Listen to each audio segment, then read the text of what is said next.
Bonjour, vous souhaitez prendre des congés et vous ne connaissez pas les règles qui s'appliquent en la matière. Alors notez que c'est à votre employeur de fixer la date de prise de congé dans l'entreprise.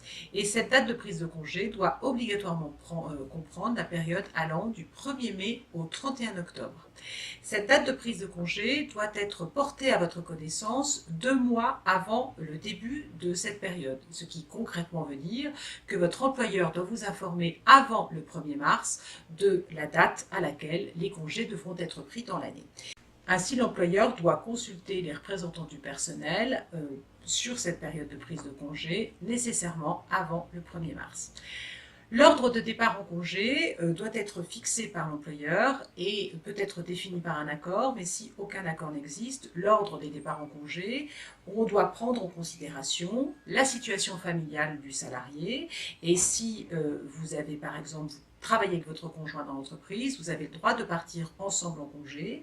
L'employeur doit prendre en considération si par exemple vous avez des enfants en bas âge, si vous avez par exemple une situation un peu particulière avec une personne que vous accueillez à votre domicile et qui est dépendante. Donc vous avez autant d'éléments qui peuvent être invoqués pour permettre de pouvoir choisir en priorité vos dates de congé plutôt que vis-à-vis de vos autres collègues qui n'ont pas ces mêmes contraintes. On doit également prendre en considération un critère lié à l'ancienneté dans l'entreprise. Donc les salariés les plus anciens vont primer sur les dates de congé qu'ils auront choisies par rapport à leurs collègues les moins anciens. Maintenant, quand vous partez en congé, notez une chose, c'est que vous devez impérativement, ça a l'air bête de le dire, mais respecter les dates, mais votre employeur aussi.